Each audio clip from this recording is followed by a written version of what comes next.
یہ سچ ہے، ہوائیں موسم بدلتی ہیں، مگر یاد رکھیں دعائیں تقدیر بدلتی ہیں۔ جب دنیا بوجھل لگے، جب دل اکتا جائے اور جب سامنے مایوسی کا اندھیرا چھا جائے، تو اپنے ہاتھ دن میں 5 مرتبہ اور اگر ممکن ہو تو رات کے آخری پہر اللہ کی بارگاہ میں اٹھائیے اور اللہ تعالیٰ کے حضور دعا کیجیے۔ کوئی مصیبت اس کی رحمت سے بڑی نہیں، کوئی درد اس کی شفا سے زیادہ نہیں، اور کوئی بھی تمنا ناممکن نہیں۔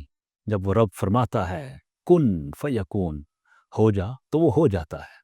ہمارے پیارے آقا علیہ الصلوۃ والسلام نے فرمایا لا يرد القضاء الا بالدعاء، دعا کے سوا کوئی چیز تقدیر کو بدل نہیں سکتی۔ اس لیے امید کا دامن نہ چھوڑیں، یقین مت توڑیں۔ آپ کے آنسو دیکھے جاتے ہیں، آپ کی آہیں اور سسکیاں سنی جاتی ہیں، اور آپ کی دعائیں تو پہلے سے قبولیت کے سفر پہ ہیں۔ دل کی گہرائی سے کہیے یا اللہ مجھے روحانی قوت عطا فرما، میرے لیے بہترین لکھ دے اور میرا مستقبل میرے ماضی سے زیادہ روشن بنا دے۔ آمین۔